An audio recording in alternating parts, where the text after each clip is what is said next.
In the remote hills of eastern Oregon, buried beneath decades of official silence, lies a truth so horrifying that local authorities suppressed it for over a century. Between 1852 and 1888, more than 800 pioneers vanished along a 20-mile stretch of the Oregon Trail, not to disease, not to accidents, but to something far more sinister. The Sacred Heart Chapel, a modest wooden structure that promised salvation to dying travelers, was actually the epicenter of the most methodical mass murder scheme in American frontier history. What began as isolated disappearances became a family enterprise so calculated, so ruthlessly efficient, that it redefined evil itself.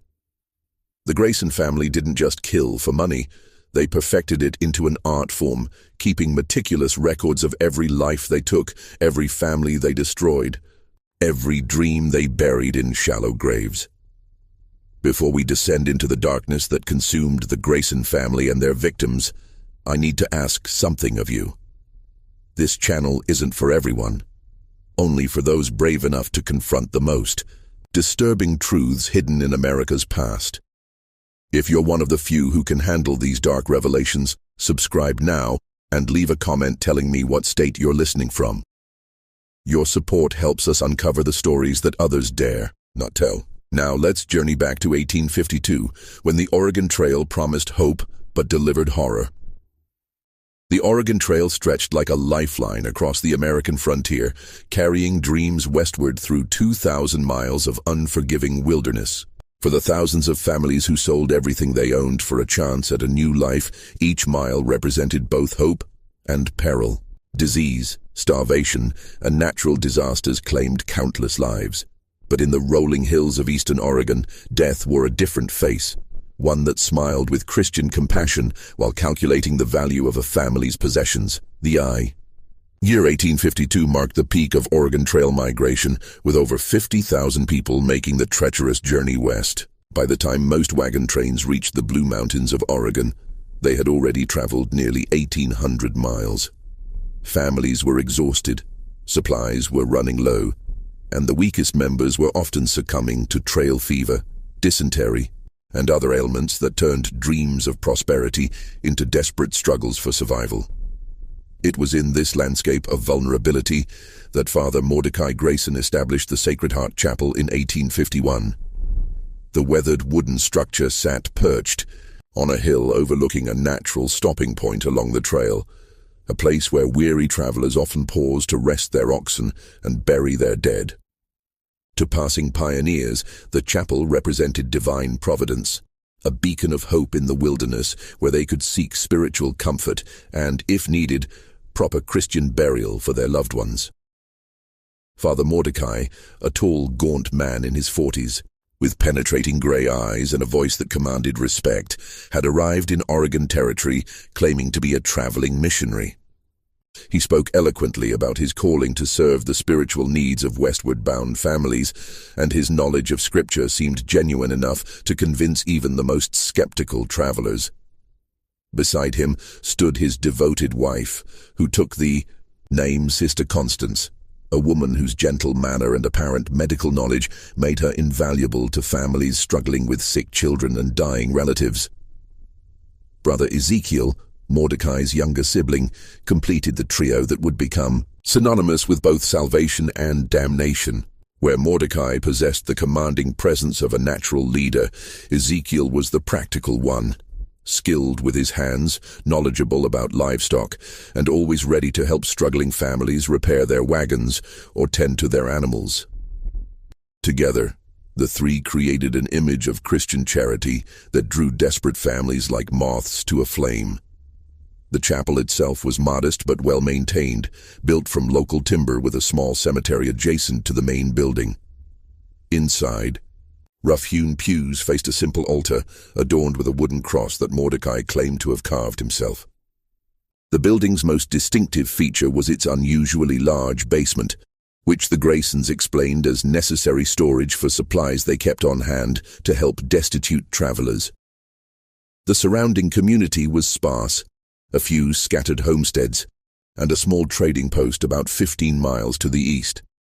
This isolation served the Graysons well. as it meant fewer witnesses to their activities and less chance of outside interference. Local settlers who had encountered the family generally spoke well of them, praising their generosity and Christian devotion. After all, who else would dedicate their lives to ministering to dying strangers in the middle of nowhere? What made the Graysons particularly effective was their understanding of the trail's brutal realities. They knew that by the time families reached their location, many would be dealing with serious illness, dwindling supplies, and the psychological exhaustion that came from months of hardship. They positioned themselves as the answer to these problems, not just spiritual guides, but practical helpers who could provide medical care, supplies, and even temporary shelter for families too weak to continue immediately. The denomination question never seemed to matter much to desperate families. Whether they were Methodist, Baptist, Presbyterian, or any other Protestant faith, the Graysons adapted their approach accordingly. Mordecai was well versed in various Protestant traditions and could quote scripture in whatever style best comforted his audience. This flexibility was crucial on the frontier, where denominational differences often took a back seat to simple survival. The first recorded disappearance occurred on September 23, 1852, though investigators would not piece together the timeline until decades later. The Morrison family, James, his pregnant wife Elizabeth, their 3 young children, and Elizabeth's elderly father, had been traveling with a wagon train that had dispersed after reaching the Oregon Territory. Like many families, they decided to push on alone toward their final destination, confident they could cover the remaining miles without the protection of a larger group. When the Morrisons' wagon developed a broken axle just 2 miles from the Sacred Heart Chapel, it seemed like divine intervention. James Morrison would later be quoted in territorial records as saying the chapel appeared like a gift from the Almighty when he spotted it from the ridge where his wagon had broken down. Brother Ezekiel, who seemed to have an uncanny ability to appear just when travelers needed help most, arrived at the broken wagon within hours of the accident. "Brother," Ezekiel said in the slow, measured cadence that would become his trademark, "the Lord has placed you near our humble chapel for a reason. Sister Constance has birthed many babies, and your Elizabeth looks ready to deliver any day now. Father Mordecai would consider it an honor to provide sanctuary while you repair your wagon and prepare for the blessed arrival." The Morrison family gratefully accepted the invitation, moving into the small cabin adjacent to the chapel that the Graysons maintained for exactly such purposes. For 3 days, everything seemed perfectly normal. Sister Constance tended to Elizabeth with gentle care. Brother Ezekiel helped James work on the wagon repairs, and Father Mordecai provided spiritual comfort to the anxious family. The children played in the chapel yard, while Elizabeth's father, Samuel, rested his arthritic bones in the cabin's comfortable rocking chair. On the 4th day, things began to change. Elizabeth's father was the first to fall ill, complaining of severe stomach cramps and nausea. Sister Constance attributed it to trail sickness, a catch-all term for the various ailments that plagued travelers, and began administering what she called blessed remedies that she prepared from herbs and other ingredients kept in the chapel's basement. "The Lord provides healing through nature's bounty," she would say while mixing her concoctions, "but sometimes the body must purge itself of toxins before the healing can begin." Within hours of taking Sister Constance's medicine, Samuel's condition worsened dramatically. His skin took on a grayish pallor, his breathing became labored, and he began experiencing violent episodes of vomiting and diarrhea. James Morrison, growing alarmed, asked if they should seek help from the trading post to the east, but Father Mordecai counseled patience. "Brother James," the preacher said, placing a reassuring hand on the younger man's shoulder, "I have seen this sickness many times on the trail. It must run its course. Moving Samuel now would surely kill him. We must trust in the Lord's timing and Sister Constance's healing gifts." By the 6th day, young Tommy Morrison, age 7, began showing similar symptoms, then his sister Mary, age 5. Sister Constance worked tirelessly, preparing more remedies, administering what she called purifying treatments, and keeping vigil over the increasingly sick family members.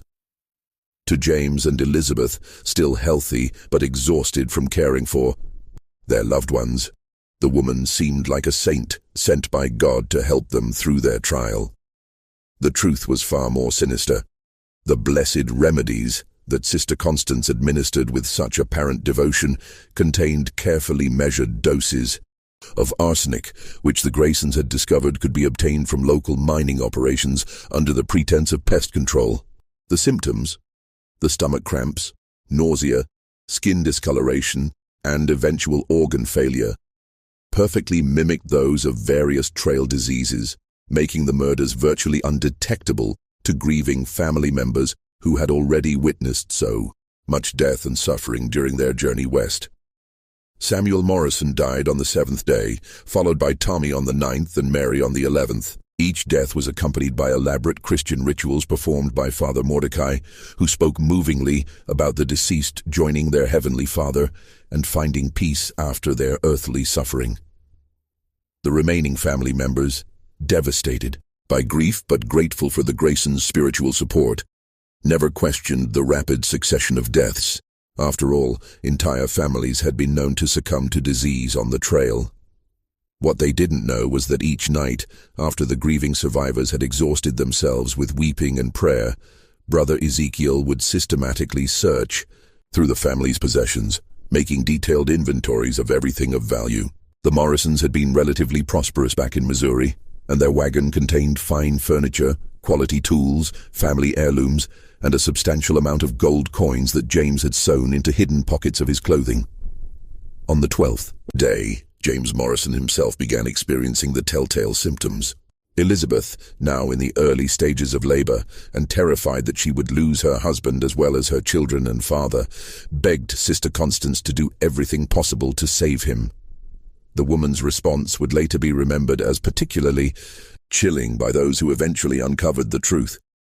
"My dear child," Sister Constance said, holding Elizabeth's trembling hands, "some illnesses are God's way of calling his children home. We must not question his wisdom, only trust in his mercy. Your husband will join your precious babies in paradise, and you will raise your new child, knowing that your family awaits you in glory." James Morrison died on the 14th day, just hours before Elizabeth gave birth to a son, who would live only long enough to be baptized by Father Mordecai. When Elizabeth herself succumbed to the same mysterious illness 3 days later, the entire Morrison family had been wiped out in less than 3 weeks. To any outside observer who might have inquired about the family's fate, the Graysons had a perfectly reasonable explanation. The Morrisons had arrived sick and exhausted from the trail, had contracted a virulent form of dysentery that sometimes struck entire families, and had died despite the best efforts of Christian caregivers who had risked their own lives to provide comfort in their final hours. Father Mordecai had given them proper Christian burial in the chapel cemetery, and their possessions had been consecrated to the Lord's work, a euphemism for theft that sounded appropriately pious. But the Morrison family's disappearance was only the beginning. The Graysons had discovered something that would transform their lives and terrorize the Oregon Trail for the next 36 years. Murder, when executed with sufficient planning and religious justification, could be extraordinarily profitable. The success of their first family annihilation taught the Graysons valuable lessons that would shape their methodology for decades to come. They learned that isolated families were easier targets than those traveling in groups, that the gradual onset of arsenic poisoning perfectly mimicked common trail ailments, and that their religious authority gave them almost unlimited credibility, with desperate, grieving people who needed someone to blame besides God for their suffering. Most importantly, they discovered that the Oregon Trail provided them with an endless supply of victims who wouldn't be missed for months, if ever. Unlike settled communities where disappearances would be quickly noticed and investigated, the trail was full of transient families whose exact whereabouts were unknown to relatives back east. A family that vanished in Oregon might not be expected to make contact with loved ones for 6 months or more. And even then, the dangers of frontier life provided countless plausible explanations for their silence. The months following the Morrison murders saw the Graysons refining their operation with methodical precision. They established patterns and procedures that would serve them well over the years. Brother Ezekiel became their scout, riding the trail approaches to identify promising targets, families with obvious wealth, those traveling alone or in small groups, and especially those already dealing with illness or mechanical problems that made them vulnerable to offers of help. Sister Constance developed her poisoning techniques, experimenting with different doses and delivery methods to achieve maximum effectiveness while maintaining plausible deniability. She discovered that arsenic could be easily disguised in herbal teas, medicinal tinctures, and even communion wine, making it simple to administer to entire families under the guise of spiritual or medical care. Father Mordecai, meanwhile, perfected the psychological manipulation that kept victims compliant even as their loved ones died around them. He became expert at reading people's denominational backgrounds and adjusting his theological approach accordingly. For Methodist families, he emphasized divine healing and the power of prayer. For Presbyterians, he focused on predestination and God's ultimate plan. For Baptists, he stressed personal salvation and the promise of heavenly reunion. The chapel itself underwent subtle modifications to support their murderous enterprise.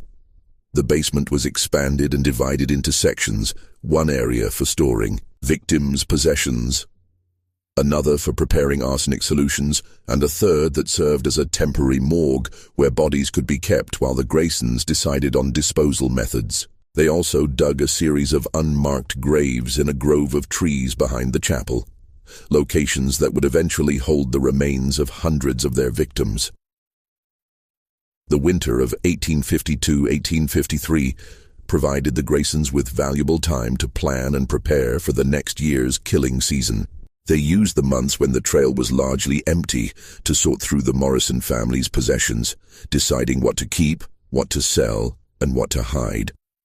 They also made their first contact with black market dealers in larger Oregon settlements, establishing relationships with men who asked no questions about the origins of the goods they purchased. Brother Ezekiel proved particularly adept at this aspect of their operation. His honest face and straightforward manner made him believable when he claimed to be selling possessions on behalf of families who had decided to return east or had died of natural causes. He learned to space out his sales across multiple communities and to target different types of buyers for different categories of goods. Fine furniture and household items went to wealthy settlers looking to improve their homes. Tools and farming equipment were sold to practical farmers. Jewelry and precious metals found their way to merchants who specialized in such items. By spring 1853, the Graysons had transformed from amateur killers into professional predators with a sophisticated understanding of their craft. They had resolved the practical problems of victim selection, murder methodology, body disposal, and profit realization. More importantly, they had created a public persona that made them virtually above suspicion. The spring of 1853 brought renewed trail traffic and fresh opportunities for the Grayson family enterprise. Their second major success came in May when they encountered the Hoffman family, German immigrants who spoke limited English and were traveling with a wagon full of valuable possessions, including fine craftsmanship tools, quality textiles, and a substantial amount of gold coins that represented their life savings. The Hoffmans were ideal victims in many ways. Their language barrier made them dependent on the Graysons for communication with other travelers. Their foreign customs made them seem exotic and potentially suspicious to other trail users, and their obvious wealth made them attractive targets. Additionally, their limited English meant they were less likely to understand subtle warnings or to effectively communicate concerns to other travelers. The family's patriarch, Heinrich Hoffmann, was a skilled clockmaker who had brought his tools and trade goods to establish a business in Oregon. His wife Greta was pregnant with their fourth child, and their three existing children ranged in age from 6 to 12. When mechanical problems with their wagon forced them to seek help near the Sacred Heart Chapel, the Graysons saw another opportunity to perfect their deadly craft. This time, they experimented with different approaches.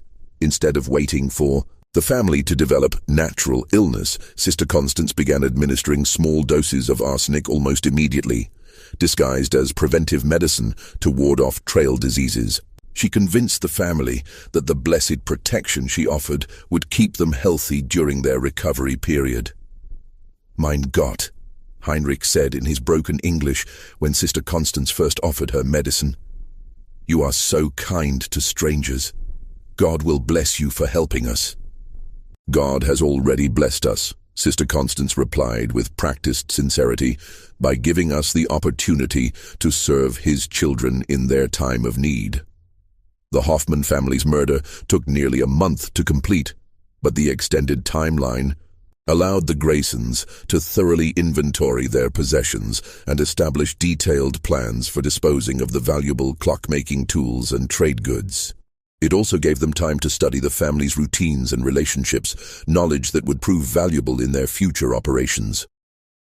By the end of 1853, the Graysons had successfully murdered 3 complete families totaling 16 people, and they had begun to see their operation as a business that required the same careful planning and attention to detail as any other profitable enterprise. They started keeping records, not just of their victims' possessions, but of their methods, their mistakes, and their successes. These records, discovered decades later in the chapel's hidden basement compartments, would eventually provide investigators with a horrifying window into the systematic nature of the Grayson family's crimes. Written in Father Mordecai's precise handwriting, the ledgers contained detailed entries for each family they murdered, including names, dates, possessions taken, disposal methods used, and profits realized from selling stolen goods. The entries were written in a cold, businesslike style that treated human lives as inventory items. A typical entry might read, "Morrison family, 5 souls departed September-October 1852. Possessions included 2 gold coins, furniture items, quality tools, bodies interred in Grove Section C. Estimated profit $400. Method, arsenic via medicinal teas. Duration, 17 days. Lessons learned, reduce dose frequency to extend timeline and reduce suspicion." As word of the Graysons' charitable work spread along the trail, they began attracting victims actively seeking their help. Families who had heard about the good Christian folk who provided aid to travelers would sometimes seek out the sacred Heart Chapel specifically, walking directly into the trap that the Graysons had so carefully constructed.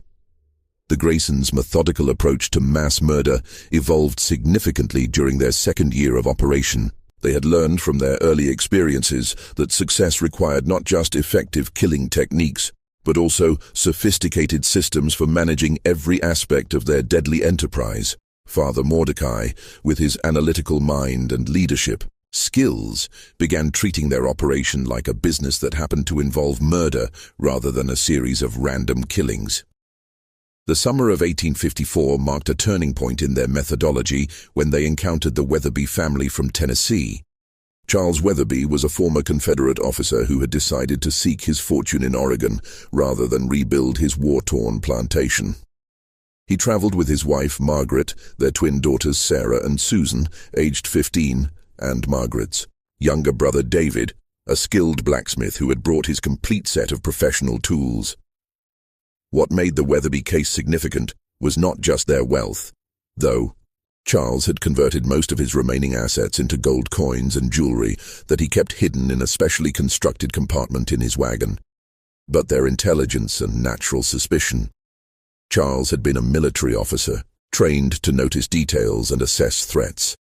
Margaret was an educated woman who had read extensively about trail dangers and was naturally cautious about trusting strangers. When the Weatherby wagon developed wheel problems near the chapel, Charles initially resisted the Graysons' offers of assistance. He had heard stories about travelers who had accepted help from strangers and never been seen again, and something about the isolated location and the convenient timing of Brother Ezekiel's appearance made him uneasy. "I appreciate your Christian charity," Charles told Father Mordecai during their first meeting, "but we've got the skills and tools to handle our own repairs. We'll be moving on directly." Father Mordecai, however, had become expert at reading people and adapting his approach accordingly. Rather than pressing the issue, he withdrew gracefully, mentioning casually that Sister Constance had mentioned seeing signs of sickness in the area, possibly cholera or dysentery, and suggesting that the family might want to consider staying, put until they were certain none of them had been exposed. "Of course, Brother Charles," Mordecai said with apparent understanding. "A wise man protects his family. But I would feel remiss in my Christian duty if I didn't mention that Sister Constance has been treating several cases of trail fever in the past weeks. The symptoms can take time to manifest, and traveling while infected can spread the disease and weaken the body's defenses." The mention of disease had exactly the effect Mordecai intended. Margaret Weatherby, already exhausted from months of trail life and worried about her daughter's health, began to reconsider their quick departure. When young David developed a mild fever the next day, a fever that Sister Constance claimed was an early symptom of the regional sickness, the family's resistance crumbled.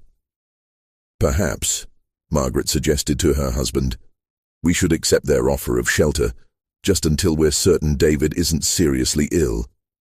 Charles agreed reluctantly, but his military training made him maintain a level of alertness that posed a challenge for the Graysons.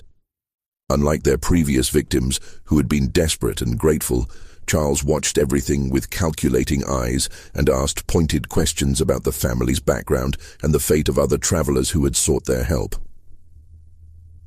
The Graysons adapted by providing him with carefully crafted stories about their successful treatment of previous families. They showed him the chapel cemetery, pointing out graves that they claimed belonged to travelers who had arrived already dying and had received proper Christian burial. They even introduced him to testimonial letters, forged documents supposedly written by grateful families who had recovered from serious illnesses and continued safely to their destinations. "Brother Charles," Father Mordecai said one evening as they sat on the chapel porch, "I understand your caution. A man who has served his country learns to trust carefully. But consider this. If we meant you harm, would we not have acted by now? Would we not choose easier targets than a trained soldier with weapons and watchful eyes?" The psychological manipulation was subtle, but effective. By acknowledging Charles's suspicions and military background, Mordecai made him feel respected and intelligent. By pointing out that he would be a difficult target, the preacher made the idea of being targeted seem less likely. Most importantly, by demonstrating apparent openness and honesty, he gradually lowered Charles's defenses. The actual murders of the Weatherby family took nearly 6 weeks to complete, representing the longest timeline the Graysons had yet attempted. Sister Constance began with extremely small doses of arsenic, administered through water that she claimed had been blessed for healing and recommended for preventing the spread of disease. The doses were so small that the symptoms developed, very gradually appearing to be natural illness rather than poisoning. David, the youngest and physically weakest member of the family, succumbed first. His death seemed to confirm Sister Constance's warnings about the regional sickness, and the family's gratitude for her care during his final days made them even more trusting of her medical knowledge. Margaret was next, developing symptoms that Sister Constance attributed to the strain of nursing David through his illness. Charles, trained to analyze battlefield situations, began to notice patterns that disturbed him. The fact that he and his daughters remained healthy while the others grew sick, the peculiar nature of the symptoms, and the Graysons' consistent presence during the worst moments of each family member's illness, all contributed to a growing sense of unease. His suspicions reached a crisis point when he discovered Brother Ezekiel examining the contents of his wagon late one night. When confronted, Ezekiel claimed he had been checking to ensure that their possessions were secure and that wild animals hadn't gotten into their supplies. The explanation was plausible, but Charles's instincts told him otherwise. "Margaret," he said to his dying wife the next morning, "I think we need to leave this place. Something isn't right here." But Margaret was too weak to travel, and moving her would likely have killed her. Charles found himself trapped between his growing suspicions and his love for his family. He couldn't abandon his dying wife, but he also couldn't shake the feeling that staying would doom them all. The resolution came when Charles made a discovery that confirmed his worst fears. While searching for medical supplies in the chapel basement, he stumbled upon a hidden compartment containing possessions that clearly belonged to other travelers, items that were too personal and too valuable to have been willingly abandoned by their owners. Among the hidden possessions, he found a child's doll that showed signs of recent ownership, a pocket watch engraved with a name he didn't recognize, and most damning of all, a letter addressed to someone in Oregon City that bore a recent date but had obviously never been sent. The letter, written in a woman's handwriting, described arriving safely at a chapel and thanking God for the kindness of the Christian family who was caring for her sick children. Charles realized that he had discovered evidence of previous murders, and that his family was being systematically poisoned by the very people who claimed to be saving them. But his realization came too late.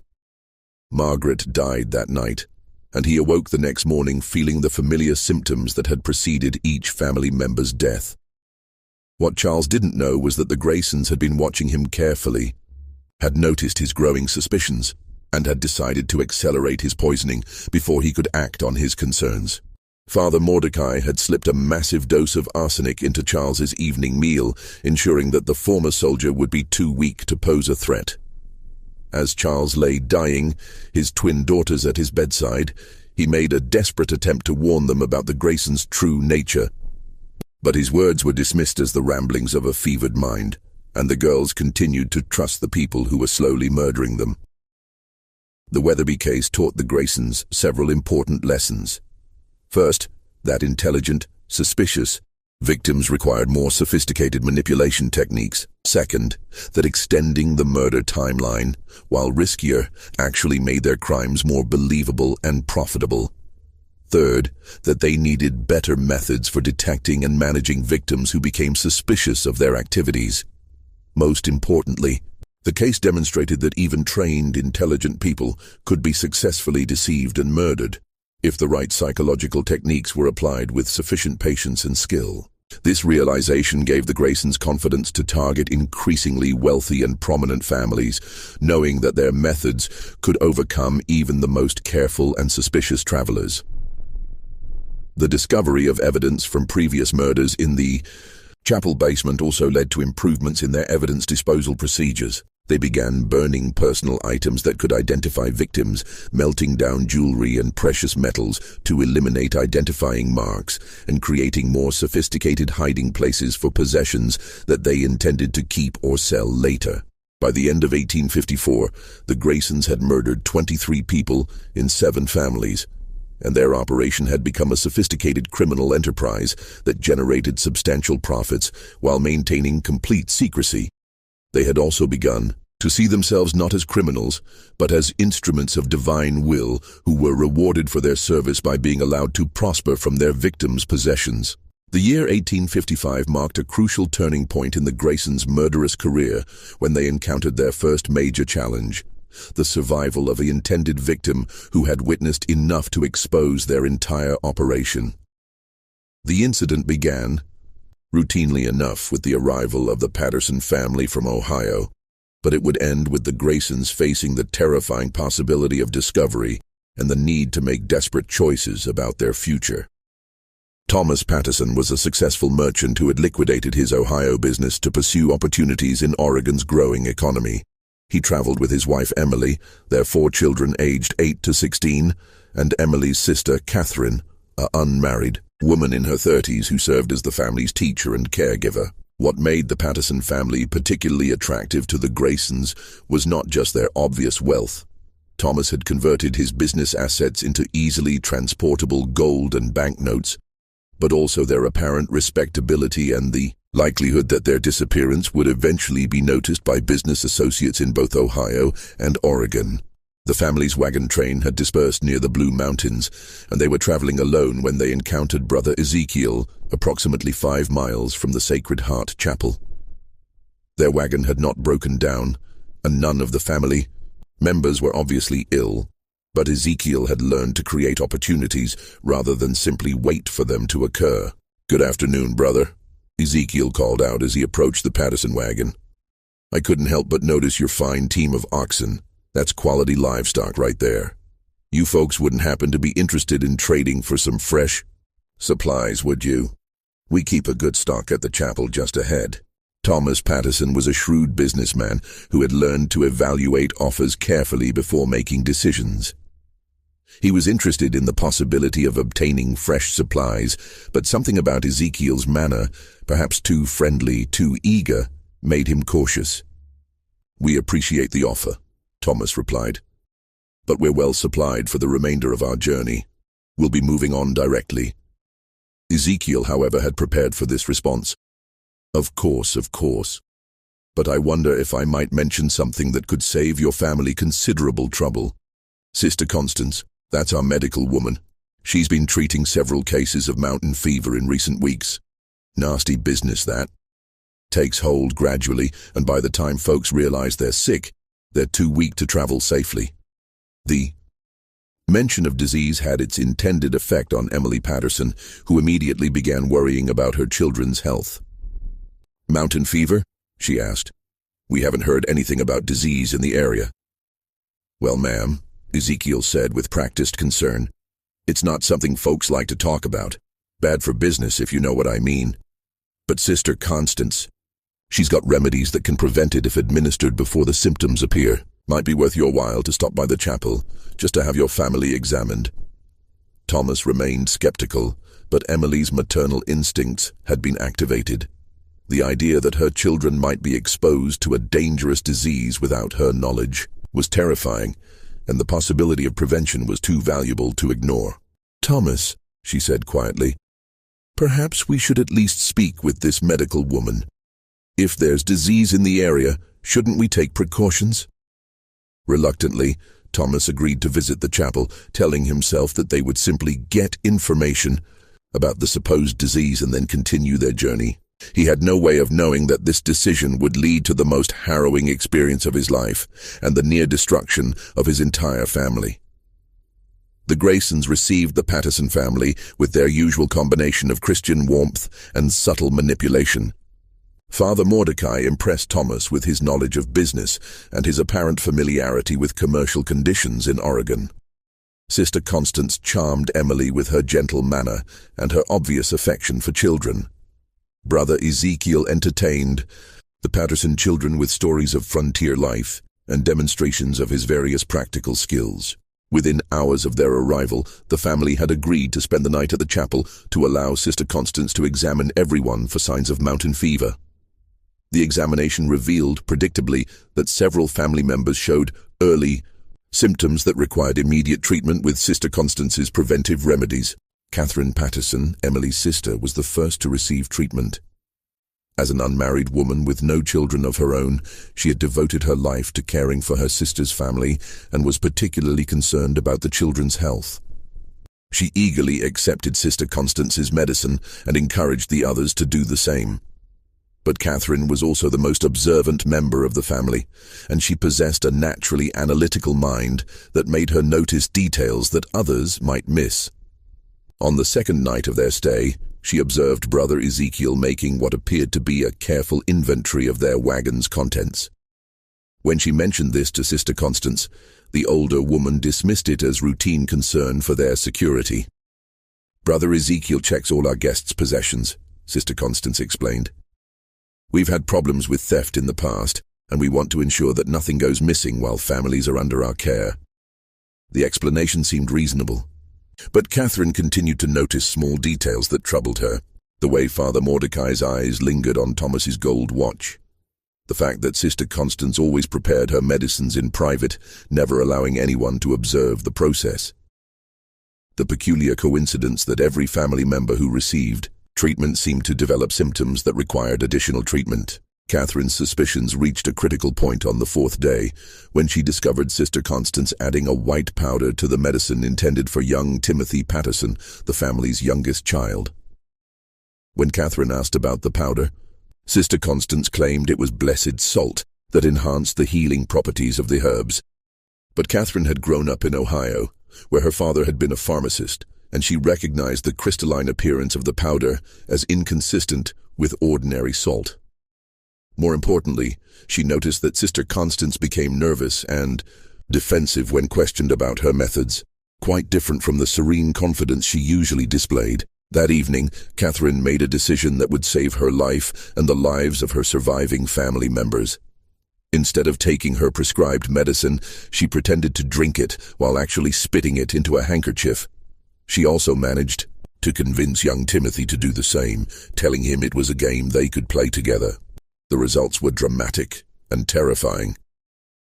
While Thomas, Emily, and the 3 older children continued to weaken from their treatments, Catherine and Timothy remained healthy. More importantly, Catherine began to notice that the sickest family members were those who had been most compliant with Sister Constance's medical regimen. By the 6th day, 2 of the Patterson children had died, and Thomas was clearly dying. Emily, though weak, was still conscious and alert enough to have a conversation with her sister. It was during this conversation that Catherine made the decision to share her suspicions. "Emily," she whispered, "I think these people are poisoning us. I think they're killing our family." Emily's initial reaction was disbelief and anger. The idea that the kind Christian family who had been caring for them could be murderers seemed impossible. But as Catherine explained her observations and the pattern of symptoms, Emily began to see the horrible truth. "What can we do?" Emily asked. "Thomas is dying, the children are dying, and we're too weak to travel." Catherine had been preparing for this question. "We have to get away from here, even if it kills us. Staying here will definitely kill us. And we have to take Timothy. He's the only other one who hasn't been taking the medicine." The escape plan that Catherine devised was desperate and dangerous, but it represented their only chance for survival. She waited until the early hours of the morning when the Graysons were asleep, then helped Emily and Timothy slip out of the cabin.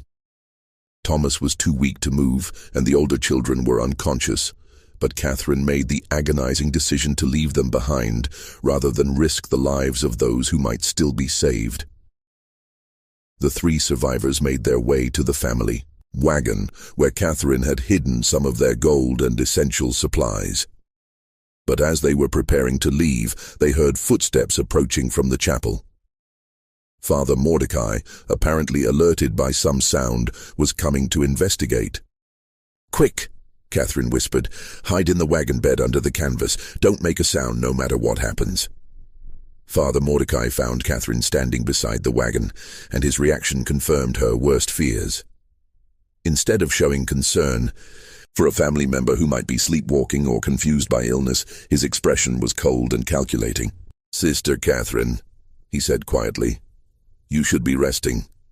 The mountain fever can cause confusion and poor judgment." "I couldn't sleep," Catherine replied, trying to keep her voice steady. "I was worried about Thomas and the children." Mordecai studied her for a long moment, and Catherine realized that he was evaluating whether she had discovered their secret. The tension stretched between them like a taut wire, each waiting for the other to reveal their intentions. "Perhaps," Mordecai said finally, "Sister Constance should prepare a stronger remedy for you, something to help you rest more peacefully." Catherine understood that he was proposing to kill her immediately, rather than wait for the gradual poisoning to take effect. "That's very thoughtful," she said, "but I think I'll try to sleep naturally first." "I'm afraid I must insist," Mordecai replied, and his hand moved to something concealed beneath his coat. What happened next would haunt Catherine Patterson for the rest of her life. As Mordecai stepped toward her, apparently intending to force her back to the cabin, Emily Patterson emerged from behind the wagon. Despite her weakness from the poison, she had managed to arm herself with Thomas's pistol. "Step away from my sister," Emily said, her voice weak but determined. Mordecai turned toward this new threat, and in that moment of distraction, Catherine grabbed a heavy iron tool from the wagon and struck him in the head. The blow wasn't fatal, but it stunned him long enough for the 2 women and the child to begin their desperate escape. The wagon pulled away from the Sacred Heart Chapel just as Brother Ezekiel emerged from the main building, alerted by the commotion. The last thing Catherine saw as they fled was Ezekiel running toward the cabin where the rest of their family lay dying, probably to finish what the poison had started. The escape journey was a nightmare of fear, exhaustion, and grief. Emily, weakened by weeks of poisoning, could barely remain conscious, leaving Catherine to drive the wagon while caring for Timothy and watching for pursuit. They had no clear idea where they were going, only the desperate knowledge that they had to reach help before the Graysons could catch them or the poison could claim Emily's life. For 3 days, they traveled through unfamiliar territory, following what appeared to be old hunting trails and hoping to encounter other travelers or settlements. Timothy, traumatized by the loss of his family and the terrifying escape, barely spoke. Emily drifted in and out of consciousness, sometimes calling for her dead children and husband. On the 4th day, they encountered a military patrol from Fort Dowles, soldiers who were investigating reports of Indian activity in the area. Catherine's story of murder and poisoning at the Sacred Heart Chapel was so extraordinary that the patrol leader initially assumed she was delirious from illness or trauma.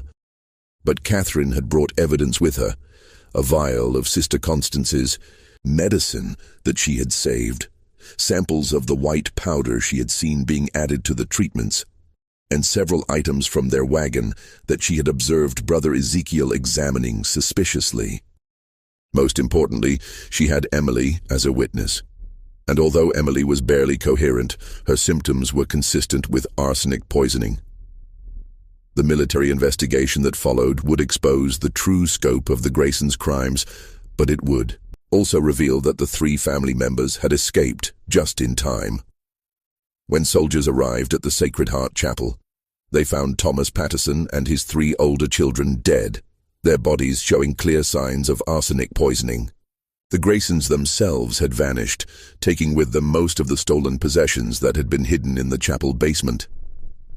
The discovery of the basement storage areas provided investigators with their first glimpse into the systematic nature of the Graysons' murders. Hidden compartments contained possessions from dozens of families, carefully sorted and catalogued. Most shocking of all were the detailed records that Father Mordecai had kept, documenting each family's murder with the cold precision of a business ledger. The records revealed that the Patterson family had been the Graysons' 37th intended victim group, and that over a period of less than 3 years, they had murdered more than 150 people. The entries described not just the murders themselves, but also the profits realized from selling stolen goods and the lessons learned from each successful operation. Catherine Patterson's survival and testimony marked the beginning of the end for the Grayson family enterprise. But it would take years for authorities to fully understand the scope of their crimes and track down the perpetrators. Meanwhile, the knowledge that such evil could hide behind a facade of Christian charity sent shockwaves through trail communities and fundamentally changed how travelers approached strangers offering help. The psychological impact on the 3 survivors was devastating and permanent. Emily Patterson never fully recovered from the arsenic poisoning and died within a year of their escape, her body too damaged by the toxic treatments to sustain life. Timothy grew to adulthood bearing the scars of his childhood trauma, never able to trust religious authorities and plagued by nightmares about the chapel and the deaths of his family members. Catherine Patterson became obsessed with exposing the Graysons and ensuring that they faced justice for their crimes.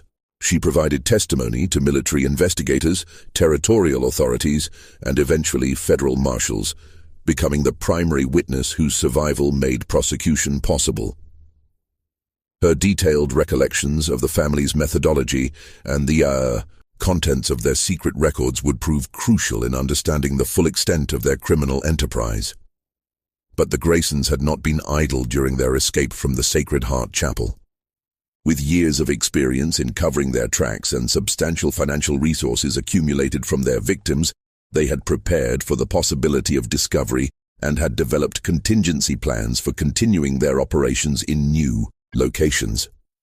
The manhunt for the Grayson family began in earnest in the fall of 1855, but the fugitives had several crucial advantages that allowed them to evade capture for nearly 2 years. They possessed detailed knowledge of remote areas throughout Oregon Territory, substantial financial resources from their years of murder and theft, and most importantly, the ability to create new identities and establish themselves in communities where their past was unknown. Federal Marshal William Hendricks, assigned to lead the investigation, faced challenges unlike any he had previously encountered. The Graysons were not ordinary criminals who had committed a single crime and fled. They were organized killers who had operated successfully for years by exploiting the trust and vulnerability of their victims. Their religious facade had been so convincing that many people who had encountered them refused to believe they were capable of murder. "These aren't desperate men who killed in a moment of passion," Marshal Hendricks wrote in his official report. "These are calculating predators who turned murder into a business enterprise. They understand how to manipulate people's faith and charity for evil purposes, and they have the resources and intelligence to reinvent themselves whenever necessary." The breakthrough in the investigation came in the spring of 1857, when authorities in California reported suspicious activities at a remote mission station near the Oregon-California border. The mission of Divine Mercy had appeared suddenly in a location that provided access to multiple wagon train routes, and travelers who stopped there for help were reportedly disappearing under mysterious circumstances. The mission was operated by a man calling himself Father Benedict Morrison and his two assistants, Sister Mary Morrison and Brother Thomas Morrison. To casual observers, they appeared to be a dedicated religious family providing charitable services to travelers in need. But Marshal Hendricks recognized the operational pattern from Catherine Patterson's testimony and the evidence found at the Sacred Heart Chapel. The mission's location was strategically chosen to intercept families traveling between Oregon and California, groups who were often isolated, exhausted, and vulnerable to offers of assistance. The building itself was larger than the original chapel, with expanded basement areas and multiple outbuildings that could serve various purposes in a murder and theft operation. Most significantly, local authorities in Northern California had received reports of missing families that matched the Graysons' preferred victim profile. Wealthy families traveling alone or in small groups would seek help at the mission and then simply vanish, leaving no trace of their planned destinations or current whereabouts.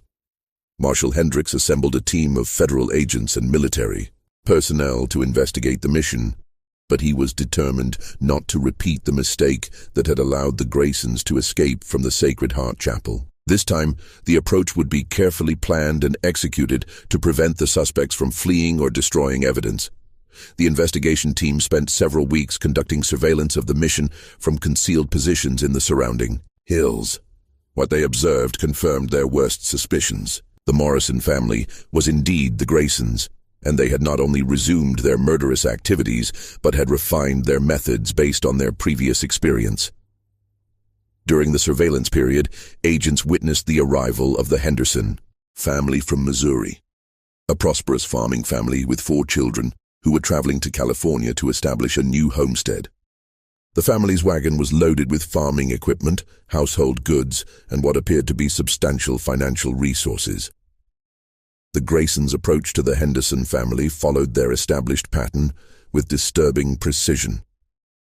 Father Mordecai, now calling himself Father Benedict, greeted the family with apparent warmth and immediately began assessing their wealth and vulnerability.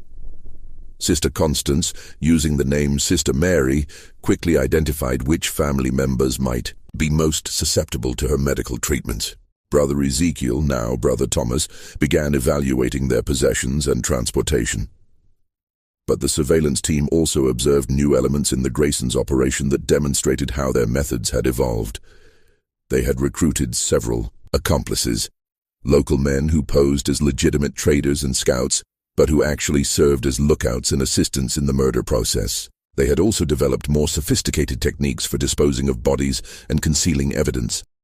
Most chilling of all, the agents observed the Graysons testing different approaches to family annihilation. Rather than relying solely on gradual arsenic poisoning, they experimented with faster-acting methods that could eliminate entire families within days rather than weeks. They had apparently concluded that their previous timeline was too risky and that quicker murders would be less likely to attract attention. Marshal Hendricks faced a terrible dilemma as he watched the Henderson family being drawn into the Graysons' trap. Intervening immediately might save the Henderson family, but it would also allow the Graysons to escape again, potentially to resume their activities elsewhere. Waiting for more evidence might provide the proof needed for successful prosecution, but it would almost certainly result in the deaths of innocent people. The decision was made for him when one of his agents observed Brother Ezekiel administering what appeared to be a large dose of poison to the youngest Henderson child. The boy, who had been healthy and active that morning, suddenly became violently ill after drinking milk that Ezekiel had personally delivered to him. "We move now," Hendricks told his team. "We can't let another family die while we gather evidence." The raid on the mission of Divine Mercy began at dawn on June 15, 1857, nearly 2 years after the Graysons' escape from the Sacred Heart Chapel. Federal agents and military personnel surrounded the compound while the family was still asleep, preventing any possibility of escape or evidence destruction. What they found inside the mission buildings exceeded even their worst expectations. The basement areas contained possessions from at least 20 families, far more than could have been accumulated during the Graysons' brief time at this location. Hidden compartments revealed detailed records of murders committed not just in Oregon and California, but also in other territories where the family had apparently operated before establishing their Oregon base.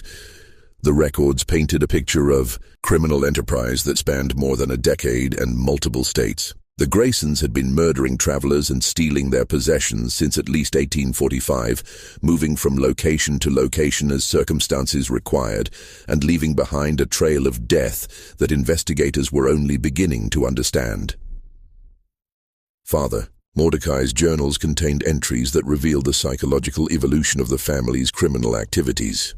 Early entries showed some evidence of guilt and religious justification for their actions, with Mordecai convincing himself that he was providing mercy to suffering travelers while being rewarded by God for his charitable work. But later entries demonstrated a complete abandonment of any moral considerations. The murders were described purely in terms of profit and efficiency, with detailed analysis of which methods produced the best results and which types of victims offered the greatest rewards. The journals read like the business records of a particularly successful enterprise, with human lives reduced to inventory items and murder treated as a routine operational procedure. Most disturbing of all were the entries describing the family's future plans. Mordecai had been developing schemes for expanding their operation to include multiple locations, with different family members running separate murder sites along various travel routes. He had also been experimenting with ways to kill larger groups of people simultaneously, apparently motivated by the inefficiency of murdering families one by one. The capture of the Henderson family in the early stages of poisoning allowed investigators to save their lives and obtain first-hand testimony about the Graysons' methods. James Henderson, the family patriarch, provided detailed accounts of how the family had been manipulated and how the poisoning process had been disguised as medical treatment. "They seemed like angels sent by God," Henderson told investigators. "Sister Mary was so gentle with our children, so knowledgeable about treating sickness. Father Benedict spoke with such authority about Scripture and God's will. If someone had told me they were murderers, I would have called them crazy." The psychological manipulation techniques that the Graysons employed were sophisticated enough to deceive intelligent, educated people who had been specifically warned about the dangers of trusting strangers on the trail. Their religious authority, combined with their apparent medical knowledge and genuine charitable actions, created a facade that was nearly impossible to penetrate until it was too late. Sister Constance, when finally questioned by authorities, showed no remorse for her role in the murders. Instead, she expressed anger at being prevented from completing her medical treatments, and insisted that the families they had killed were better off dead than continuing to suffer from trail diseases. "Those people were dying anyway," she told Marshal Hendricks during her interrogation. "We gave them comfort in their final days and ensured that their possessions went to support God's work rather than being wasted. We provided mercy that they wouldn't have received otherwise." Brother Ezekiel maintained his silence throughout the interrogation process, refusing to provide any information about their activities or express any opinion about their crimes. His behavior suggested that he viewed himself as a faithful follower who had simply obeyed orders without questioning their moral implications. Father Mordecai, however, displayed a completely different personality when confronted with evidence of his crimes. The charming, authoritative preacher disappeared, replaced by a cold, calculating killer who showed no emotion when presented with testimony from survivors or evidence of his victims' suffering. "You people don't understand what we accomplished," he told investigators. "We eliminated the weak and the diseased. We redistributed wealth from those who couldn't protect it to those who could use it effectively, and we provided spiritual comfort to people who would have died horrible deaths anyway. We were instruments of natural selection and divine will." The scope of the Graysons' crimes continued to expand as investigators analyzed their records and connected them to unsolved disappearances throughout the Western Territories. Families that had vanished without explanation, isolated graves discovered by later travelers, and reports of mysterious illnesses at remote religious sites all began to form a pattern that pointed to the Graysons' involvement. By the time the investigation was complete, authorities had connected the family to the murders of more than 800 people across multiple states and territories. The actual number was likely higher, as many of their victims had been transient families whose disappearances had never been officially reported or investigated. The trial of the Grayson family began in September 1857 and quickly became one of the most sensational criminal proceedings in American frontier history. The prosecution, led by Territorial Attorney General Samuel Morrison, faced the challenge of presenting evidence of crimes that had been carefully concealed and victims who were no longer alive to testify. The key to the prosecution's case was the meticulous records that Father Mordecai had kept throughout their criminal career. These journals provided detailed accounts of individual murders, methods used, possessions stolen, and profits realized, written in Mordecai's own handwriting and containing information that only the perpetrators could have known. The records served as confessions that could not be disputed or explained away. Catherine Patterson's testimony provided crucial context for understanding how the murders were carried out and how the family had been able to deceive their victims so effectively. Her survival story demonstrated both the systematic nature of the Graysons' methods and the psychological manipulation techniques they employed to maintain control over their victims. The Henderson family's testimony showed that the Graysons had continued and refined their murderous activities even after their escape from the Sacred Heart Chapel. Their account of the attempted murders at the Mission of Divine Mercy proved that the family had learned from their previous mistakes and had developed even more efficient methods for killing entire families quickly. Perhaps most damaging to the defense was the physical evidence found at both the Sacred Heart Chapel and the Mission of Divine Mercy. Investigators had discovered not just possessions from murdered families, but also the tools and supplies used in the poisoning process. Detailed maps showing the locations of unmarked graves and correspondence with black market dealers who had purchased stolen goods. The defense attorneys attempted to argue that the family had been providing legitimate medical care to sick travelers and that the deaths had been caused by diseases contracted during trail travel rather than deliberate poisoning. They suggested that the possession of other families' belongings could be explained by legitimate purchases or inheritance from grateful patients who had died despite their care.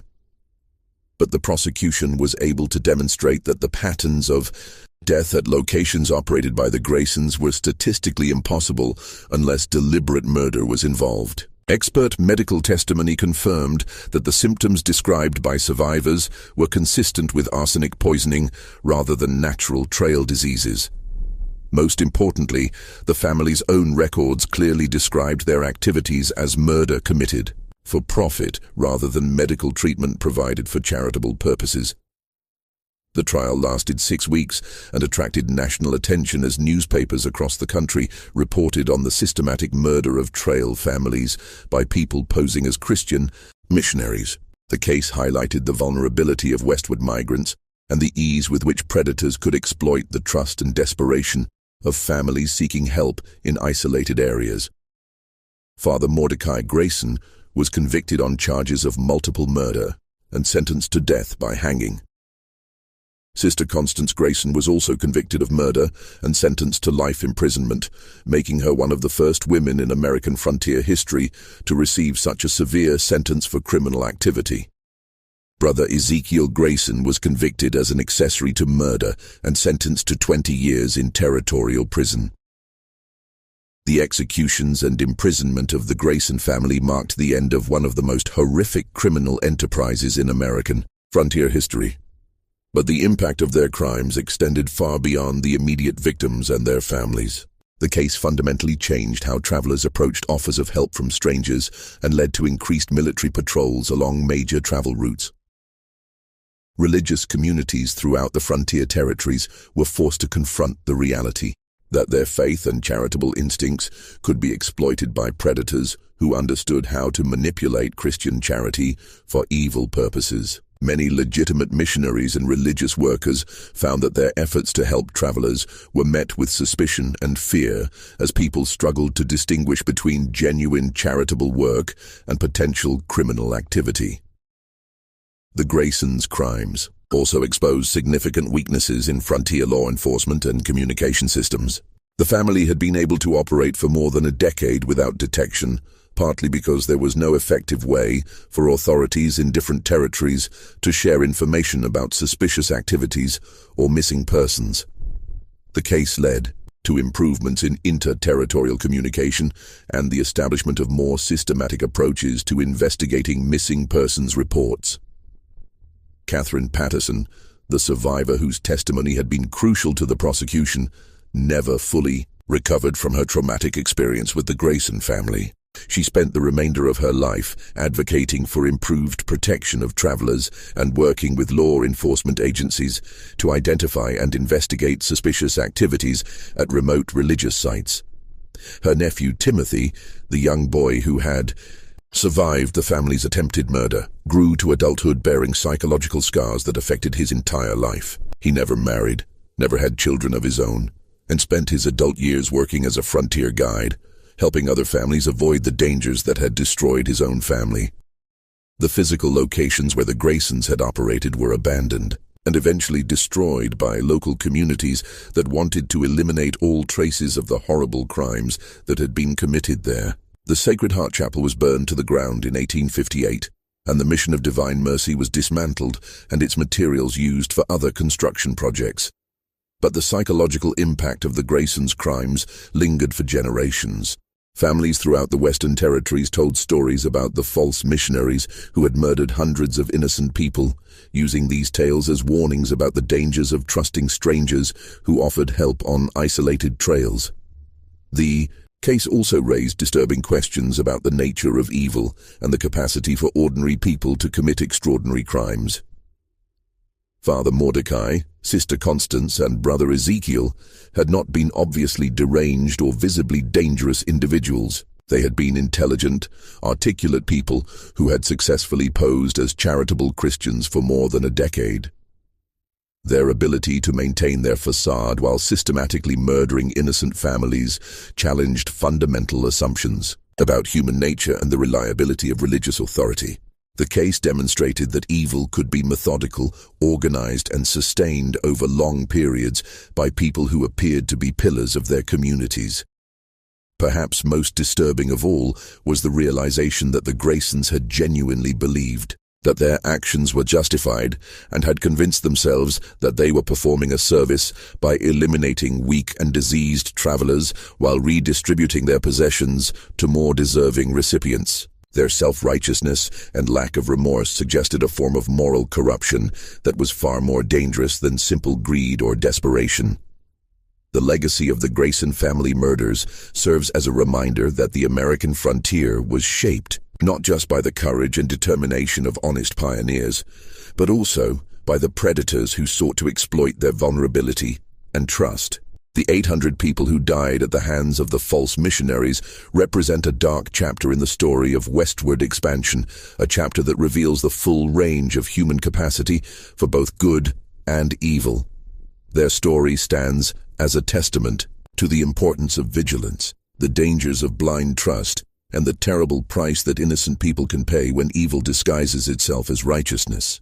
In the end, the Graysons' crimes remind us that the most dangerous predators are often those who understand exactly how to exploit our noblest instincts for their own malevolent purposes. Today, more than a century and a half after the Graysons met their justice, their story continues to haunt the collective memory of the American West. The families they destroyed, the trust they betrayed, and the lives they cut short serve as permanent reminders that evil can flourish anywhere. Human vulnerability and desperation create opportunities for exploitation. The courage of survivors like Catherine Patterson, who risked everything to expose the truth and seek justice for the dead, provides a counterpoint to the darkness of the Graysons' legacy. Her testimony not only brought the killers to justice, but also saved countless future lives by alerting authorities and the public to the dangers posed by predators who used religious authority to mask their criminal activities.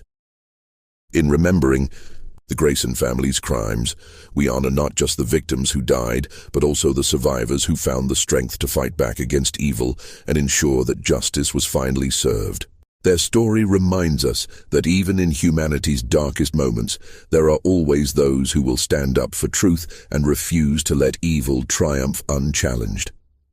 What do you think about this chilling tale from America's frontier past? Does it change how you view the romanticized stories of westward expansion?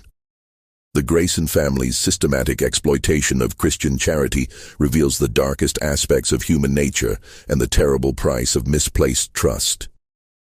If this story has given you chills and made you think about the hidden dangers that lurked on the frontier trails, share it with someone who loves dark historical mysteries. Hit that like button to support content that brings these forgotten horrors to light, and subscribe so you never miss the disturbing truths that shaped America's past. The next time you hear stories about the brave pioneers who conquered the American West, remember that they also had to survive predators like the Graysons, people who turned murder into a family business and hid their evil behind the mask of religious devotion.